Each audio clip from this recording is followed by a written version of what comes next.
জি, অবশ্যই, অবশ্যই। একটা প্রবাদ আছে, "failure is the pillar of success". একবার না পারিলে দেখো শতবার।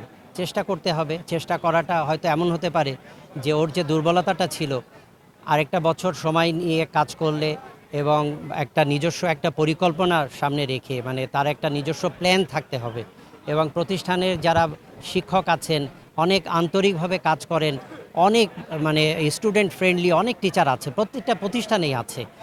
স্টুডেন্টদের দায়িত্ব হচ্ছে উচিত সেই সব টিচারকে সম্পর্কে জানা এবং তাদের কাছে যাওয়া। আমি তো স্টুডেন্টকে বলি যে টিচারে পা জড়ায় ধরো, যে ধরে বসো, যে জড়ায় ধরো, স্যার আমাকে ম্যাথটা শিখাই দিবেন স্যার।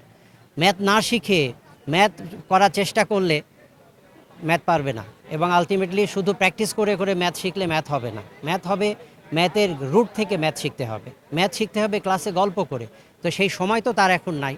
তাকে যেটা করতে হবে তার নিজস্ব প্ল্যান অনুযায়ী এবং প্রতিষ্ঠানের যে শিক্ষকরা আন্তরিকভাবে তাদের স্টুডেন্ট ফ্রেন্ডলি তাদের কাছে যাওয়া এবং তার পরামর্শ নেওয়া, নিয়ে পরিশ্রম করা। পরিশ্রম ছাড়া এখানে সামনে মানে ভালো রেজাল্ট কোনো কিছু জীবনে অ্যাচিভ করা সম্ভব না।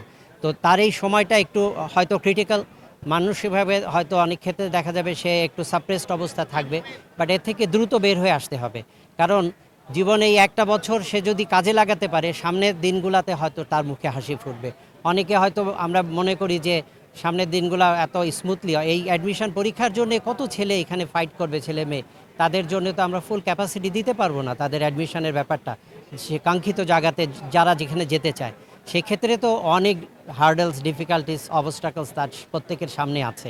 ফলে সেখানে এক বছর না হয় অ্যাড হলো তার জীবনে, কিন্তু এইটাই তার জন্যে ব্লেসিং হতে পারে। সেইভাবে তাকে ভাবতে হবে এবং সেরকম শিক্ষকের সাথে বসে তাকে শিক্ষকের পরামর্শ নিতে হবে।